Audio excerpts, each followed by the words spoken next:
So, what's the real difference between someone who's good and someone who's great? And what takes someone from great to absolutely unstoppable? Today, we're jumping right into the deep end with Tim S. Grover's philosophy from his book, Relentless. And let me tell you, this isn't your typical feel-good motivation. No, this is about raw activation. It's a deep dive into what really makes a champion tick. Okay, this quote right here, this is pretty much the entire book in a nutshell. For the truly elite, getting to the top isn't the end of the race. It's just a new starting line, a new base camp. There's no popping champagne, no kicking back. There's only the next mountain to climb. It's exhausting, it's demanding, and yeah, it is completely relentless. And if you're thinking, okay, who is this guy? Well, just look at the legends he worked with. Michael Jordan, Kobe Bryant, Dwayne Wade. Grover wasn't just their trainer making them do push-ups, he was their mindset architect. We're talking about the fiercest competitors on the planet. So these ideas, they're not just theories from a book. They're the battle-tested, proven operating system of absolute champions. So that brings us right back to the central question, right? We all know greatness when we see it. But what is that extra gear, that little switch that flips someone from being just excellent to being a truly unstoppable force of nature? That's exactly what we're going to unpack right now. All right, to answer that, Grover lays out this really powerful framework. He says that in any field, sports, business, you name it, every competitor falls into one of three buckets. You're either a cooler, a closer, or a cleaner. And figuring out which one you are, well, that's the first step to figuring out where you need to go. And this table just lays it all out so clearly. Let's just look at pressure for a second. Coolers, they run from it. Closers, they can handle it. But cleaners thrive on it. They eat it for breakfast. Or how about decision-making? A cooler waits for instructions. A closer thinks it through, analyzes the options. But a cleaner? They just act. It's pure, honed instinct. You see the difference? It's not just about doing a good job, it's about total domination. It's a whole different ballgame. So this is it. This is the goal, becoming a cleaner. Think of it like this. They're the apex predator of their field. They don't see roadblocks, they just see puzzles that need solving. And their motivation? It's not the trophy, it's not the money, it's not the praise. It's a pure, raw addiction to the result, to winning. It's just this unapologetic, self-fueled engine that never, ever stops. Okay, so how does a cleaner's mind actually work? What's going on in their head? Grover breaks it down into three core pillars. And I'm telling you, these three pillars pretty much challenge everything we've ever been taught about what it takes to succeed. Pillar number one, don't think, act. I know, it sounds kind of reckless, right? Don't think. But this isn't about being careless or unprepared.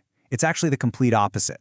It's about being so prepared, so drilled down in your craft, that you can finally turn off that chattering analytical part of your brain and just let your instincts take the wheel. And here's the key difference.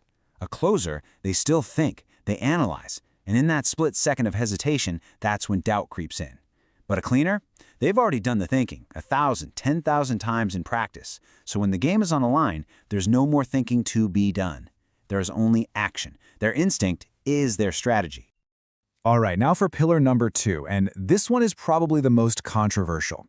Harness your dark side.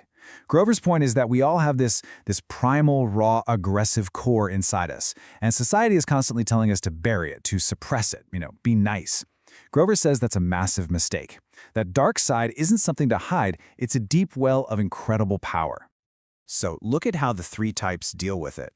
The cooler tries to fight that dark side and just ends up losing control. The closer knows it's there but is always kind of wrestling with it. But the cleaner doesn't fight it. They don't try to lock it away. They learn to harness it. They turn that raw energy into a controlled, focused weapon that fuels everything they do. And that brings us to the third and final pillar, thrive on pressure. For most of us, pressure is a bad thing, right? It's something we have to manage or just barely endure. But for a cleaner, it's the exact opposite. Pressure is fuel. It's the air they breathe. It's the environment where they feel the most alive, the most locked in. They don't just put up with it, they actively go looking for it. I mean, this quote just says it all, doesn't it? Pressure can bust pipes, but it can also make diamonds. While everyone else is cracking and breaking under the stress, the cleaner is being forged by it, becoming stronger. They just get it. They know that the highest stakes, the most intense pressure, That's the only way to create something truly extraordinary. So, okay, we've got the 3 pillars, but what does a cleaner actually look like day to day? Well, Grover gives us a checklist. He calls it the Relentless 13. And it's a brutal, completely honest list of traits that really define the anatomy of these unstoppable people. 13. Yeah. Not, 3 easy steps to success. 13. These are uncompromising rules for how you live and how you compete. This isn't just a hobby or a part-time gig. It's a total, all-encompassing identity. Let's just pull out a few of the most intense ones here. How about this one? You'd rather be feared than liked. Whoa. That means you care more about being effective than being popular every single time. Or you don't recognize failure. Now, this isn't about being in denial. It's about seeing every single setback as just data. It's information that helps you find another way to get what you want.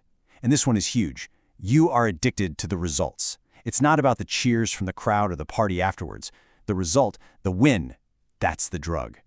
And that's exactly why, before the confetti even hits the ground, you're already thinking about the next win. So all of this sounds incredibly powerful, right? And it is. But, and this is a big but, Grover is crystal clear about something. This mindset comes with a very, very heavy price. This is not for everyone, and it is definitely not the recipe for a nice, balanced, comfortable life.